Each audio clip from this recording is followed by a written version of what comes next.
بسم اللہ الرحمن الرحیم۔ السلام علیکم۔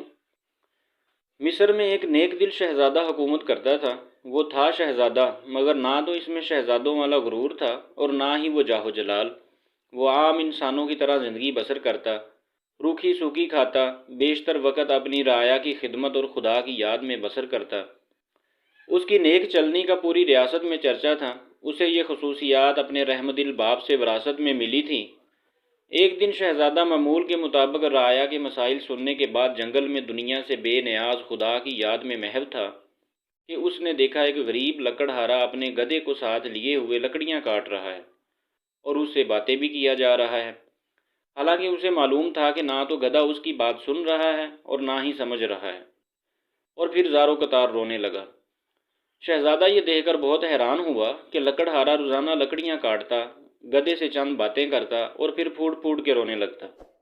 چند روز یہی معمول رہا۔ جب رحمت دل شہزادے سے اس کا رونا دیکھا نہ گیا اور وہ یہ گتھی سلجھانے میں ناکام رہا تو بالآخر درخت کی اوٹ سے باہر آ گیا اور لکڑہارے سے پوچھا، اے لکڑہارے، تیرے اس طرح بلک بلک کر رونے کی وجہ کیا ہے؟ غریب بوڑھا ہمدرد انسان سامنے پا کر اور شدت سے رونے لگا اور سسکیوں کے ساتھ اپنی بدبختی کی کہانی سنانے لگا۔ میرا ایک بیٹا تھا جسے خدا نے بے تحاشا دولت سے نوازا تھا۔ ہر طرح کا عیش اسے میسر تھا، مگر اسے دولت کا غرور اس کے تن بدن پر اس قدر حاوی ہو چکا تھا کہ اسے اپنی دولت کے سوا کچھ دکھائی نہ دیتا تھا۔ اپنے غریب رشتہ داروں کو دھکے دیتا، انہیں ذلیل و رسوا کرتا۔ پھر اس کی بربادی کا دن آ گیا اور میری دور کی ایک رشتہ دار دوسری ریاست سے میرے گھر سوالی بن کر آئی، یہ سوچ کر کہ مشکل میں اپنے ہی کام آتے ہیں۔ وہ بہت غریب تھی، اس کی بیٹی کی شادی قریب تھی، مگر کوئی انتظام نہ ہو پایا تھا۔ اسے کچھ رقم کی ضرورت تھی۔ وہ اللہ کی نیک بندی تھی، بیشتر وقت عبادت میں گزارتی تھی، مگر میرا بیٹا دولت کے نشے میں اندھا ہو چکا تھا۔ اس عورت کو دھکے مار کر گھر سے نکال دیا۔ یہی وہ وقت تھا جب ہماری بربادی شروع ہوئی۔ اسی رات سرخ آندھی چلی، بجلی کڑکی اور تیز بارش ہوئی۔ میں اور میرا بیٹا اپنے نرم بستر پر میٹھی نیند سو رہے تھے اور وہ عورت پوری رات ہمارے دروازے سے لگی روتی رہی۔ شدید طوفان اور رات کے گھنے اندھیرے میں دوسری ریاست واپس جانا اس کے لیے ممکن نہ تھا، اور وہ ضعیف عورت پوری رات اس طوفان کا مقابلہ کرتی رہی اور میرے بیٹے کو رحم نہ آیا۔ صبح جب میری آنکھ کھلی تو مجھ پہ قیامت ٹوٹ پڑی۔ میرا بیٹا گدھے کی صورت اختیار کر چکا تھا۔ گھر کا سارا سامان آسمانی بجلی گرنے سے جل کر خاک ہو چکا تھا۔ سب کچھ برباد ہو گیا تھا۔ اس سب میں میرا قصور یہ ہے کہ میں نے اپنے بیٹے کو غرور اور تکبر کرنے سے نہ روکا۔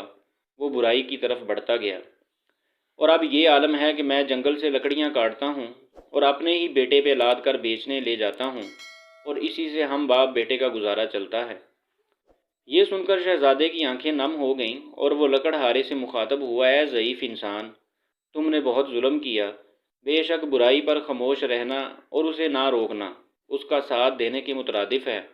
تو نے اپنے بیٹے کو برائی سے نہ روکا۔ مجھے تیری حالت پر افسوس ہے۔ اب میں اپنی اس غریب رشتہ دار کی تلاش میں مارا مارا پھرتا ہوں۔ اس کی تلاش مجھے رلاتی ہے، شاید وہ میری مدد کر سکے۔ وہ مجھے مل جائے، میں اس سے معافی مانگوں گا، شاید میرے گناہوں کا ازالہ ہو سکے، مگر افسوس وہ مجھے کہیں نہیں ملتی۔ یہ کہہ کر لکڑہارا رونے لگا۔ شہزادے نے اس کے آنسو پونچھتے ہوئے کہا، تو اپنے گناہوں کی معافی اللہ سے مانگ، وہ بہت رحیم ہے۔ اگر اس نے تجھے معاف کر دیا تو وہ تجھے اس عورت تک پہنچانے کا کوئی نہ کوئی سبب ضرور بنا دے گا۔ وہ بہت مہربان ہے، اپنے بندوں پر ظلم نہیں کرتا۔ بوڑھا لکڑہارا اسی وقت سجدے میں گر کر بلک بلک کر اپنے گناہوں کی معافی مانگنے لگا۔ اچانک دور سے کسی گھوڑے کی ٹاپوں کی آواز سنائی دینے لگی۔ ایک خوبصورت شہزادی سفید رنگ کے حسین گھوڑے پر سوار تھی۔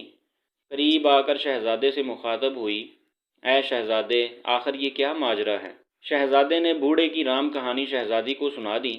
شہزادی کی آنکھوں میں آنسو جاری ہو گئے اور وہ گھوڑے سے اتری اور لکڑہارے سے کہنے لگی، میں ہی وہ لڑکی ہوں جس کی ماں تیرے در پر سوالی بن کر آئی تھی، مگر اے بدبخت، تیرے مغرور بیٹے نے اس نیک عورت کی زندگی ہی چھین لی۔